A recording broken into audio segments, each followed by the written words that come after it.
What's up, guys? Mason the Brock Henderson here, and this is Iron Fist Season 1, Episode 3, Rolling Thunder Cannon Punch.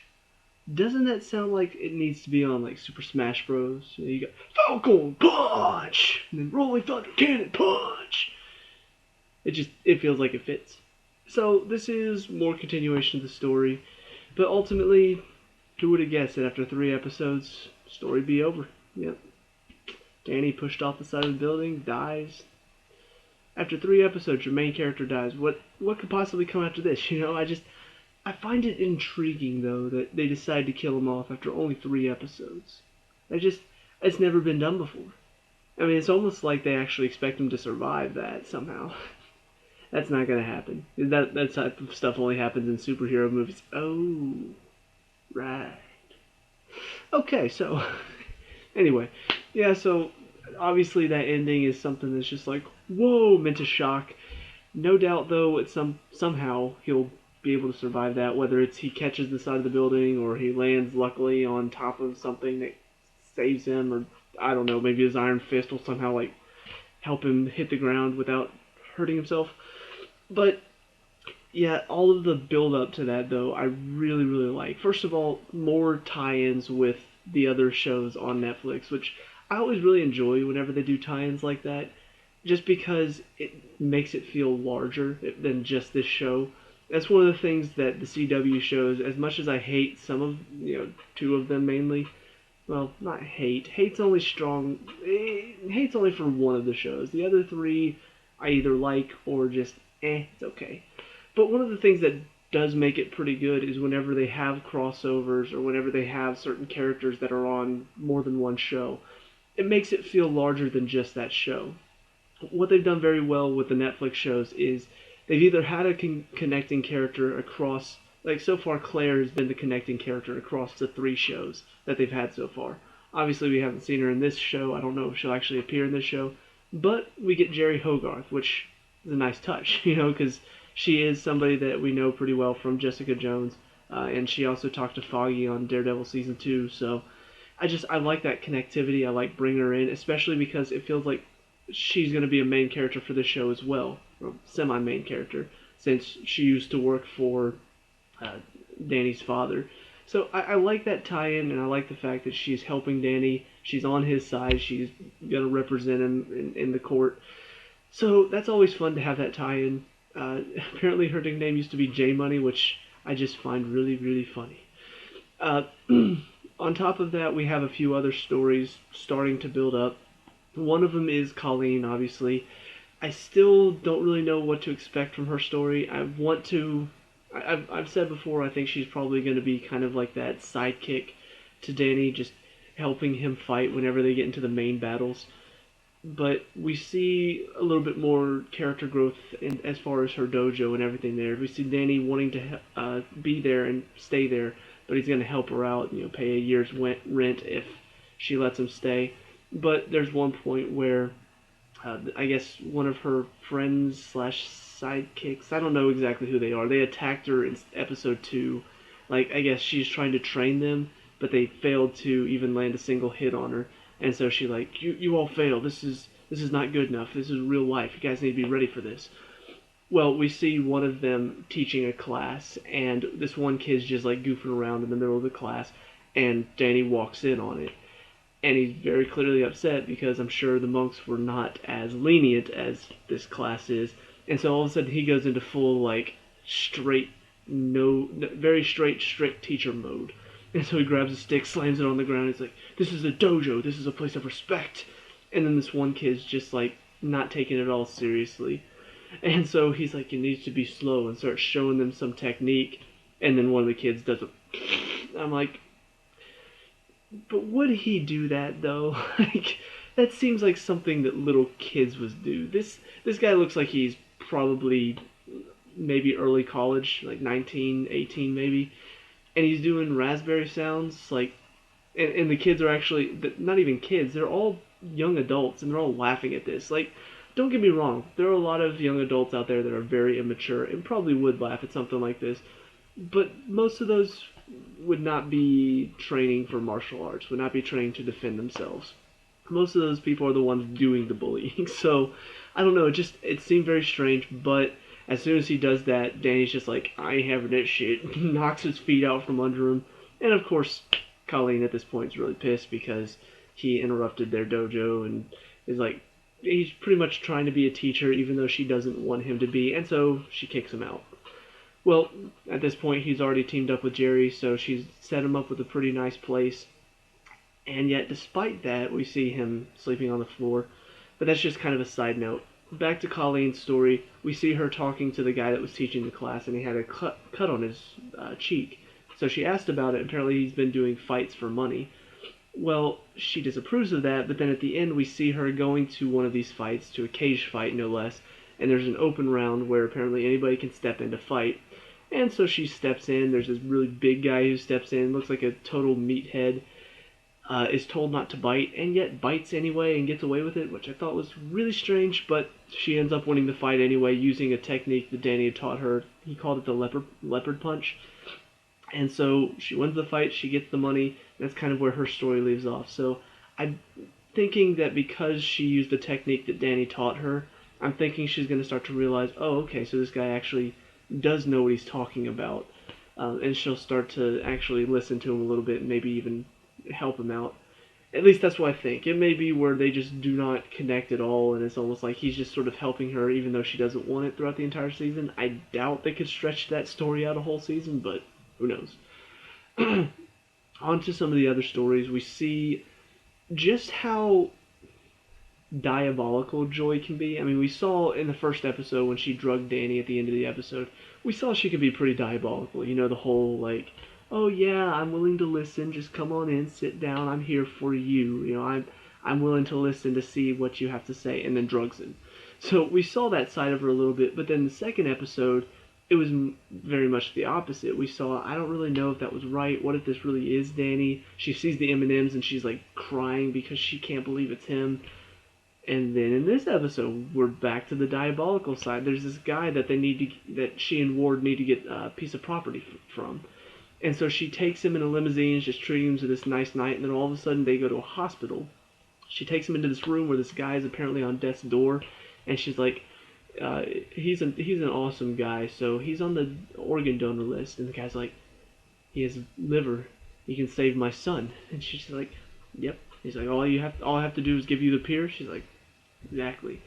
So she manipulates this guy by saying, we'll make sure that your son gets this guy's liver whenever he dies if you give us the property that we want. And of course the guy's like, yes. I mean, why wouldn't he? But it's very diabolical from her. And not just that. There are also a couple other scenes. There's the one where she's talking to Danny. He shows up at her front door, and he's got oranges out there. He's got flowers, and it's supposed to be like a Buddhist thing to remind her of the friendship that they had. And so she brings him inside, she's talking to him, and it just seems like, oh yeah, they're finally connecting. And then all of a sudden she brings out the papers. I'm like, oh my gosh, like this, who is this? Who is this woman? And she starts talking to him about, here's your share. Ward wanted to give you $40 million, but I managed to get him to bump it up to $100 million. Danny's like, you want me to change my name? And at that point you kind of understand, it's less to do with the money and the company, it's more about he wants to remain Danny Rand. It's who he is. It's like they're asking him to get rid of his identity, and he doesn't want that. And yet they can't seem to figure that out. And so at the end, he finally tells them, you know, after the whole meeting that they had, he says, it's about my name. It's about keeping my name. So I like that side of it from Danny, but I mean, Joy, just throughout most of it, you see where she is questioning herself at times, but it's almost like she's just become this shrewd businesswoman.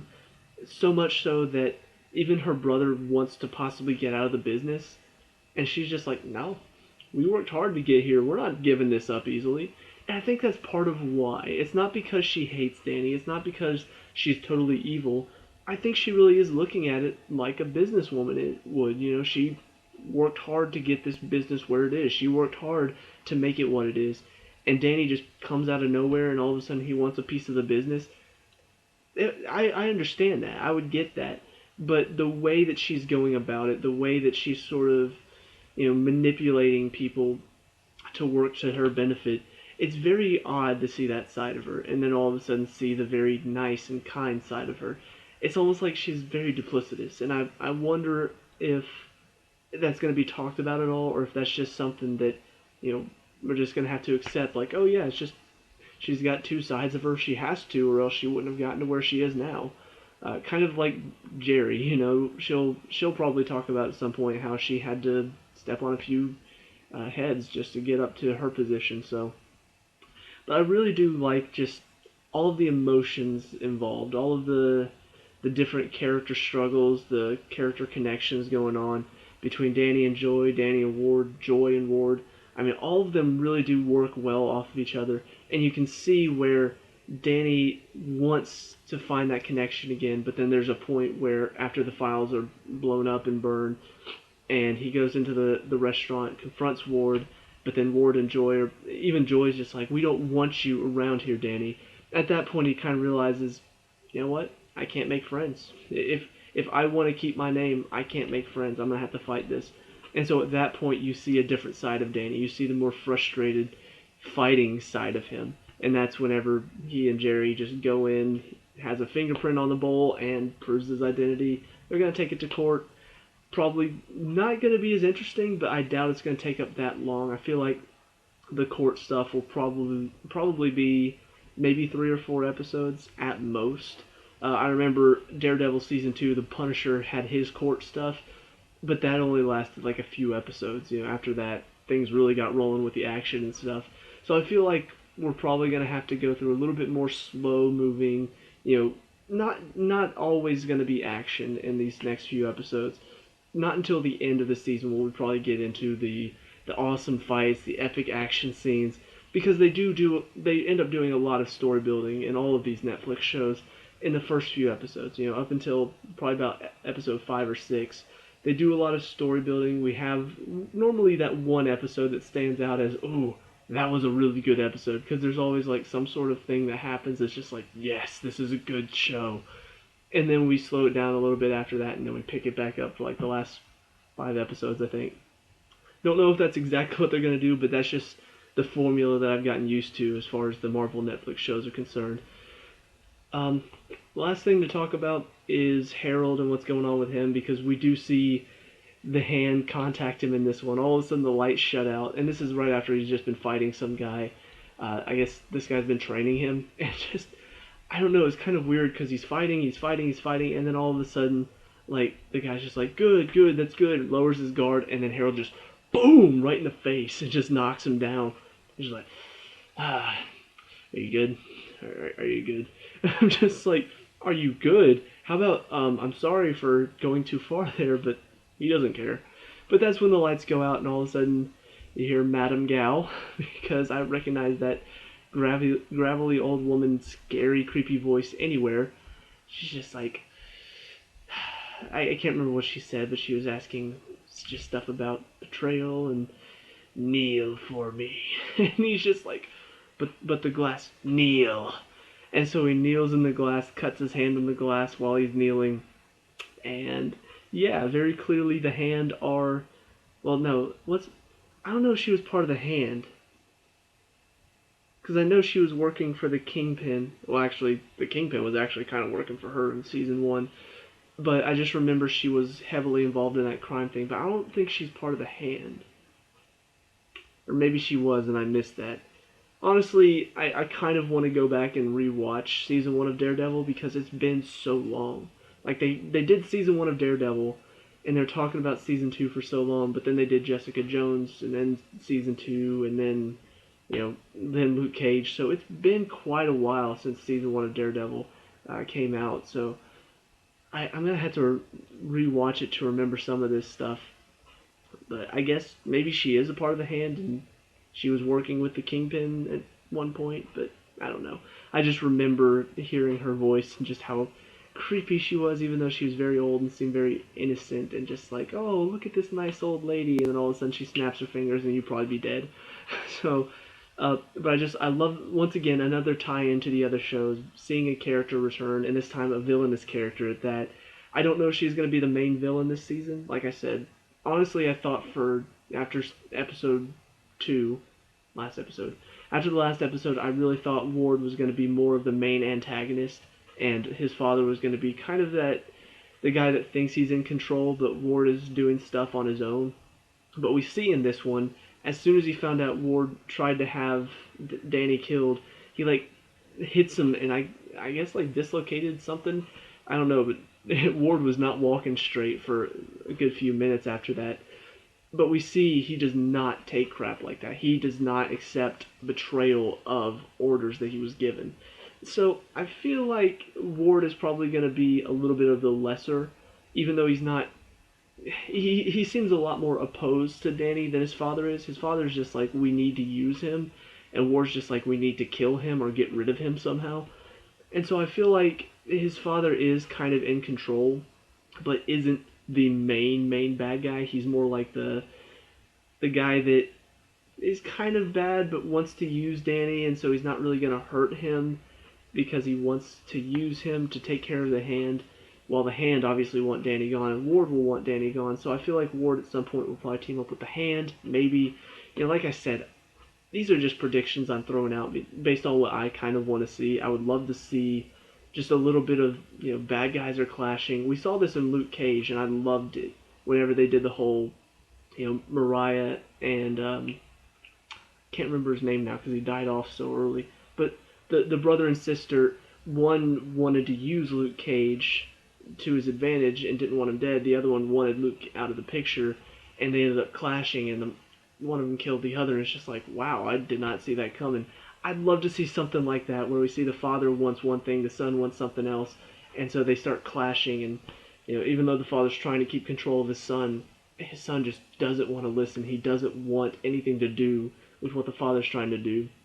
But at the same time, he still is playing into his father's hand. He's still doing things that he wants and like getting the pier and all of that stuff. So I don't know. I could theorize, but honestly, one of them may be dead after the next 2 episodes. I don't know. I thought the one guy in Luke Cage, I thought he was going to be like the main villain, and then just all of a sudden, was his name Cottonmouth? Yeah, that was his name. I thought he was going to be like the main villain, and then after like episode, 5 or 6, he was gone. And I'm just like, oh, okay, so he's not the main villain. And so, same thing here. I kind of expect the father or Ward to be one of the main villains, or not the head one, but working for the villains at some point. One of them could die off. I really don't know, but that's kind of the fun of these shows. They like to take these stories and keep you guessing. What's going to happen next? Who's going to be the one to die? Who's going to be the one to survive? Who's going to be the one to go head to head with Danny? All that stuff is a lot of fun to talk about. But ultimately, we get to the ending. Danny is following Ward because he realizes, wait, what if me seeing their father, what if it wasn't a dream? And so he listens to Ward in his conversation and says, I'll talk to you when I get there. So he follows him to the apartment or whatever where his father's staying. He heads up the elevator, Danny follows him up there, climbs up the side of the building, tries to open the window, and then gets pushed out the window. So, don't know what's going to happen, how he's going to survive it, but looking forward to seeing where this is going from here. I think that's about it for this episode. So let me know in the comment section below, what did you like and dislike about this episode? Is there anything I missed that you would like to talk about? Let me know, we can talk about and discuss all that good stuff. Leave a like and subscribe for future Iron Fist reviews, and I'll see you at the next one. Peace out.